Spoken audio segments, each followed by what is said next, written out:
Licenciada, estábamos hablando del ayuno intermitente o de la ventana para comer.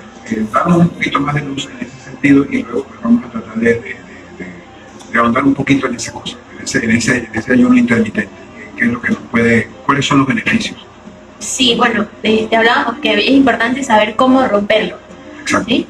También comentábamos que no es pasar hambre, o sea, no estoy en un periodo de ayuno donde voy a sentir hambre, y al sentir hambre, o sea, esperar sentir tanta hambre, lo que voy a hacer es un atracón con otras cosas que no están incluidas o que no están tan recomendadas. Entonces todo el trabajo que pude haber hecho manteniendo mis niveles de glicemia, de insulina, si es uno de mis objetivos dentro de los valores, lo rompo o aguanté mucho las ganas de comerme una torta, entonces voy y me como una torta, entonces es puro dulce. Entonces no es la idea es también de que introduzcamos un poquito de lo que se llama alimentación o nutrición intuitiva.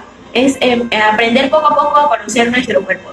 Si yo voy a hacer un ayuno de 16, empezando por allí, pues me programo si lo voy a romper en la mañana, si lo voy a hacer es en la noche, que lo más indicado siempre es que se haga en la noche para que se rompa en la mañana.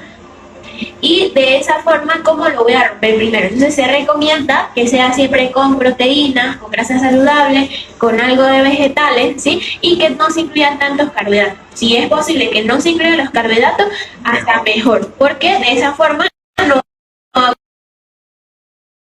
un pico de insulina en el momento en que yo estoy rompiendo el ayuno y mantengo mis niveles de insulina y de glicemias dentro de los normales. Es importante eso, que el ayuno se rompa sin carbohidratos, de ser posible. O por lo menos, si hay carbohidratos, que sean carbohidratos complejos, ¿verdad? Para evitar los picos de insulina. En eso de la alimentación intuitiva es importante, porque si nosotros rompemos el ayuno con una buena proteína, una buena ración de proteínas, una buena ración de grasas saludables, una buena ración de vegetales, yo les aseguro que no hay hambre. Más bien cuesta comer. Si nosotros tenemos 16, serían 8 horas de ventana, ¿verdad? Entonces tenemos que comer justamente a las 8 horas. Pero a veces a las 8 horas no hay hambre todavía. Uno dice como que voy a comer más tarde, pero entonces se nos complica el ayuno. A veces las personas que están acostumbradas a comer tantas veces al día y a chuchear, y se les hace difícil pensar, bueno, ¿cómo voy a estar yo tanto tiempo, tantas horas sin comer? Entonces yo prefiero decir, en vez de decir 16 horas sin comer, prefiero decir, mire, tienes 8 horas para que comas. También, sí. ¿Verdad? Entonces como que se hace mejor.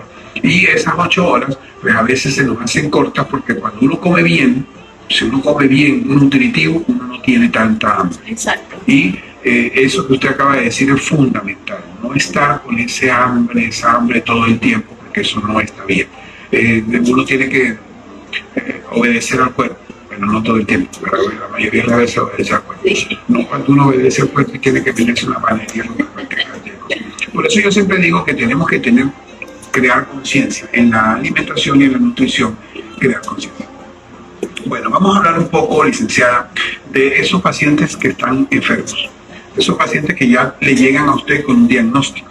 Entonces, el primer diagnóstico es el síndrome metabólico, que cuando hablamos de síndrome, pues hablamos de varios síntomas, varias cosas, ¿no? El síndrome metabólico está compuesto básicamente, corríjame si no es así, circunferencia abdominal muy grande, hipertensión arterial y hiperlipidemia. Sí, básicamente ese es el síndrome metabólico. Y hiperinsulinemia, resistencia a la insulina. Hiperlipidemia es cuando hay colesterol y triglicéridos muy elevados.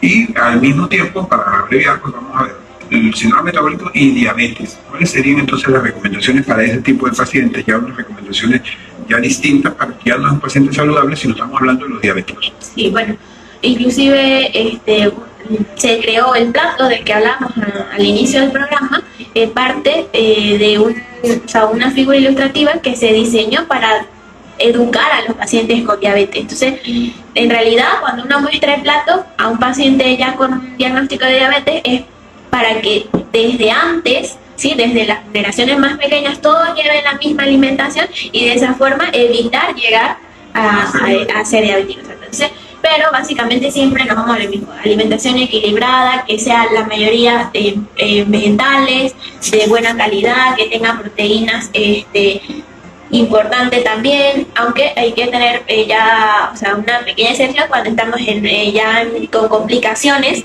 Los pacientes con diabetes que ya tengan enfermedad renal, depende de su estadio, pues debe llevar un control de proteínas. Entonces hay que estar pendiente allí también. Cuando habla de control de proteínas se refiere a que son proteínas de alto valor biológico, sí, son cierto tipo de proteínas y la cantidad. Y la cantidad, exacto, disminuimos un poco, pero siempre debe estar guiado por lo menos por un nutricionista o un nutricionista clínico, la cantidad de proteínas, si no el paciente se nos va a desnutrir también.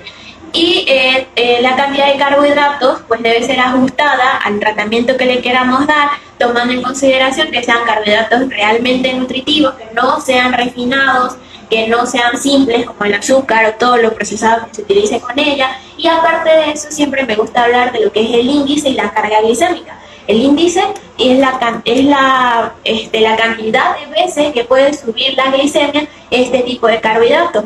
Y la carga glicémica es la cantidad neta de glicemia que puede tener por una porción del alimento. Entonces, hay alimentos que tienen índice glicémico alto, otros medio y otro bajo. En comparación, siempre el alto y el que se compara con los demás, por decirlo así, es el pan blanco. Entonces, el pan blanco es un alimento que tiene un índice glicémico de 100, o sea, es demasiado alto, igual que el azúcar.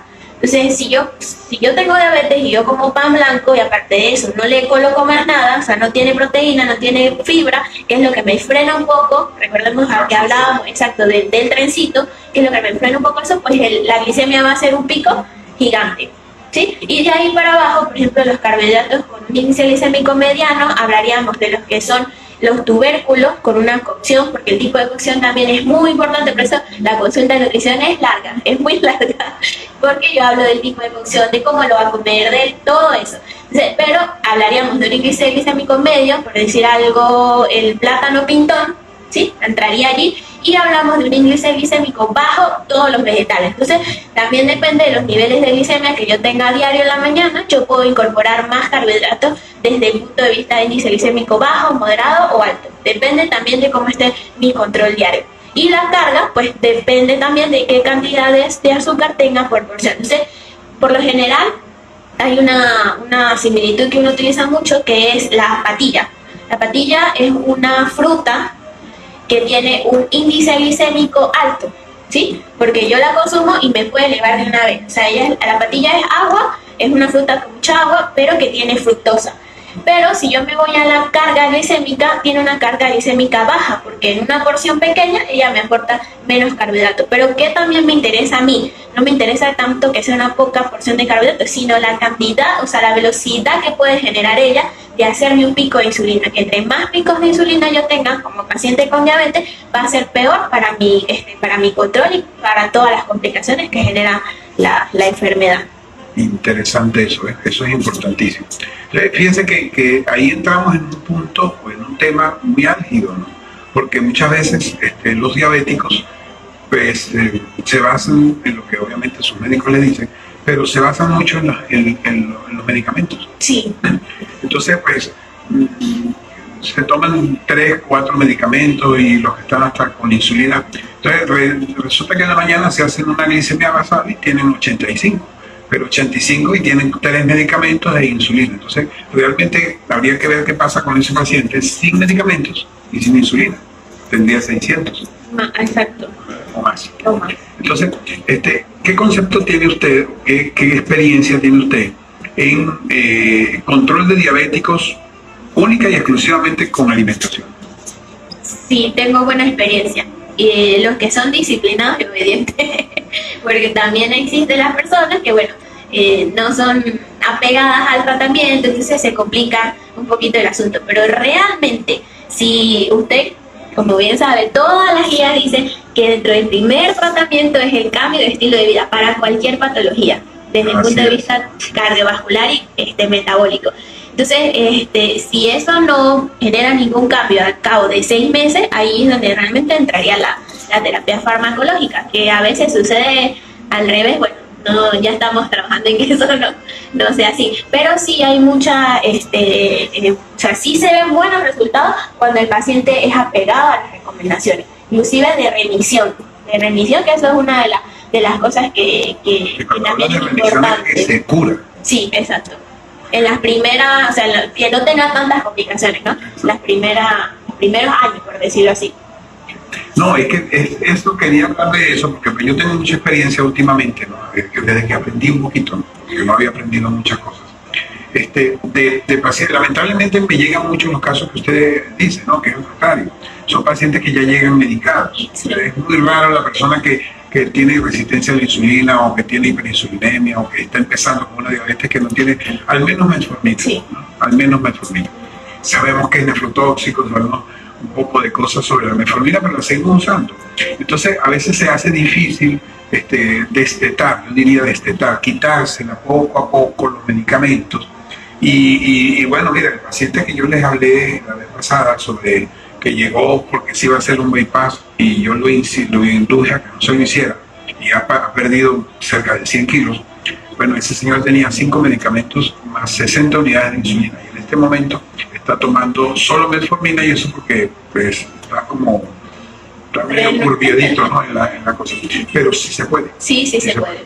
Entonces lamentablemente nos llegan al contrario, entonces ya están acostumbrados a que como tienen muchos medicamentos pueden comer en exceso, sobre todo, y hay personas que incluso Coca-Cola, refresco, Sí. Azúcar como tal, pan blanco, pan desazucarado. Es que yo lo hago de vez en cuando. Ese de vez en cuando es muy difícil. Ese de vez en cuando es muchas veces a la semana, muchas veces. Yo tuve una paciente que siempre he hecho el cuento, que no tenía más pacientes afuera y me puse a hablar. No, yo voy a los cumpleaños, ahorita nos pusimos a sacar cuenta y tenía 64 cumpleaños al año. 64. Y si es la consentida de la casa, le dan torta para llevar para el día siguiente. Yo estamos hablando de 128 días al año. Entonces fíjense dónde está la situación. A veces no nos damos cuenta de todo eso.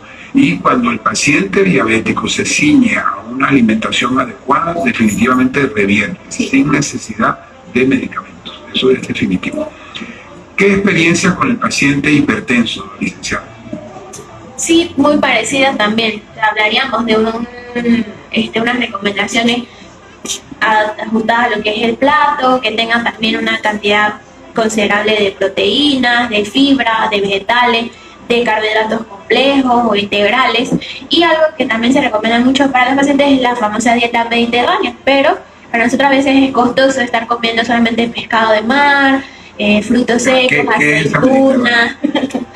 La dieta mediterránea es un régimen alimentario que, bueno, se creó en España prácticamente, en lo que eran las adyacencias al mar Mediterráneo, y pues ajustada a lo que ellos normalmente consumen allá, que es cereales integrales, aceitunas, aceite de oliva, frutos del mar, pescado. Entonces, pescado de mar, sí, porque lo tienen allí mismo. Entonces a nosotros es lo más recomendado, pero a nosotros se nos va a hacer un poquito difícil. Entonces, pero podemos adoptar, bueno, vamos a cambiar, comemos aguacate, que es prácticamente lo mismo que el aceite de oliva, comemos también carnes blancas, pescado cuando se pueda, cereales integrales lo podemos incluir, o carbohidratos complejos, tubérculos, frutos secos también a veces es un poco accesible consumirlos. O sea, frutos secos de maní, almendras, pistachos, merey, estos también los podemos incluir.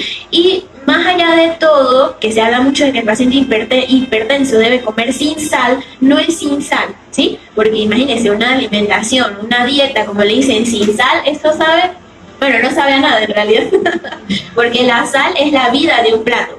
Pero la cuestión va a ser en que no me exceda. Primero, no voy a comer salado, tampoco voy a comer sin sal, y algo de lo que no se habla es el sodio de los alimentos procesados. Ese es el sodio que realmente deberíamos restringir.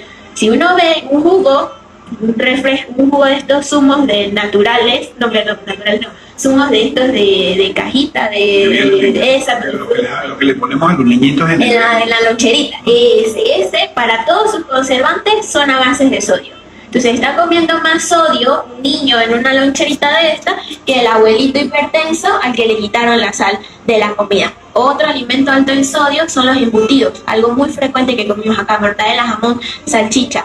Y la salsa de soya, salsa inglesa, todo este tipo de salsa tienen demasiado sodio. Ese es el sodio que realmente nosotros tenemos que restringir, no es la sal común de mesa. Sí, eso es importante acotar. Y algo que honestamente se lo digo, aprendí últimamente, a pesar de que hice poco de posgrado y poco de cosas, ¿no?, de tanto que uno estudia. El azúcar tiene mucho que ver con la hipertensión. Eso sí tiene que ver con la hipertensión. Y he visto ahora, usted sabe que que no sabe es como el que no ve, exactamente tal cosa. Y uno puede ver una jirafa allí, y si usted no sabe que eso es una jirafa, no la ve. Bueno, eso me pasaba a mí tal vez, porque uno veía mucha crisis hipertensiva y resulta que lo que desencadena la crisis hipertensiva es, como dice la gente, un atracón de dulce. De dulce, sí. ¿Okay? Entonces yo tengo una viejita, que es una abuelita, que está muy bien controlada, excelentemente controlada. Esos pacientes que cuando uno entra al consultorio uno se llena, digamos, de eso, lo que le haga a uno las ganas de seguirlo, sí. Porque es un paciente que está muy bien. Pero se fue un fin de semana a un cumpleaños de un nieto y llegó con una crisis hipertensiva el lunes. Y no fue por sal. Sí, exacto. Entonces eso es importante, que nosotros hagamos esa acotación. Y dos palabritas, porque nos queda muy poco tiempo, sobre la dieta del deportista, porque hablamos mucho de las cosas normales y se nos fue de la mano la dieta del deportista. ¿Qué hacer? ¿Qué es lo que debe comer el deportista? Y depende del deporte. Sí, eso depende mucho del deporte. Los deportes de resistencia, como atletismo, natación, fútbol, básquet, son deportes donde la demanda de carbohidratos es más alta que en otro tipo de deportes. Entonces estas personas, y depende de si es realmente un deportista de alto rendimiento o es por hobby, exacto, por hacer algo de entretenimiento, de estilo de vida. Pero realmente el consumo de carbohidratos debe ser un poco más, porque eso es lo que le va a dar la fuente de energía. Si es deporte de fuerza, que ahorita está muy aquí en tendencia el CrossFit, en el vigía, tenemos que tener también una alimentación alta en proteínas, que es lo que nos va a garantizar tener una buena función muscular, pero no olvidar tampoco los carbohidratos, para que tengamos la energía necesaria y que el cuerpo rinda en el entrenamiento. Entonces, dependiendo inclusive del tipo de deporte, de la posición, ubicamos de acuerdo a la composición y hacemos los ajustes dentro del plan de alimentación. Pero hay que tener en cuenta qué tipo de carbohidratos. Sí, también hablamos igual, o sea, carbohidratos preferiblemente complejos, que sean densamente nutricionales. Eso sí, y las bebidas esas que son supuestamente mejoran el rendimiento y demás, que son puro azúcar. Pues son puro azúcar, exacto. Depende, no tiene mucha evidencia. A menos que sea los geles, cuando hablamos de otra cosa existen geles, pero eso ya depende del esfuerzo que lo haga. Depende también. Yo los he utilizado. O sea, si no cubren los requerimientos, se utilizan. Pero no es que todos están en la capacidad de nada más por empezar el CrossFit de una vez empezar a tomar batidos. Es muy individualizado también, sí. Bueno, dos palabritas, licenciada, para despedir, y una recomendación así muy rápida desde el punto de vista nutricional en general. Bueno, realmente le doy nuevamente las gracias al doctor por la invitación. Es un espacio que se prestó para hablar de muchas cosas. La nutrición es muy amplia, la alimentación es demasiado amplia, por eso es que es una carrera con especialidad, hasta subespecialidades también tenemos. Pero básicamente llevemos una alimentación, una nutrición equilibrada, alta en proteínas, con una buena cantidad de grasas saludables, alta en vegetales, que son buena fuente de fibra, de vitaminas y minerales, por supuesto una cantidad indicada o adecuada de carbohidratos, que sean complejos, que sean de una densidad nutricional acorde a nuestros requerimientos, un buen descanso, ¿sí? Actividad física, hidratación son los pilares fundamentales de nuestra salud. De acuerdo, bajar el estrés y ser felices. Y algo importante, debemos tener muy claro que todo esto, toda la salud comienza en la juventud. Sí. O sea, no esperemos a estar viejos, a estar enfermos para empezar a hacer cambios en nuestra vida. Deberíamos instruir a las madres cuando están embarazadas para que empiecen a darle una buena nutrición al niño desde el momento en que nace. Bueno, la nutrición debería ser la leche materna, sí, pero la leche materna, la composición depende de lo que la madre coma. Exacto. Entonces es importante comenzar desde ahí. No esperemos a tener 30 años que vamos a empezar a perder masa muscular. No esperemos a que nos hagan el diagnóstico de hipertensión o de diabetes. Empecemos desde temprano. Empecemos a los 15 años, cambiemos a los 10 años, empecemos a hacer deporte de niños. Esa es la recomendación más importante. La prevención es más importante que el tratamiento, y definitivamente la prevención debe ser desde la juventud, desde la niñez, desde el vientre de la madre, diría yo. De manera que entonces tenemos que enfocarnos hacia ese camino. Debería ir la medicina, para evitarnos tantos problemas. Muchísimas gracias, licenciada, muchísimas gracias a los que están en sintonía. Esperamos el próximo jueves contar también con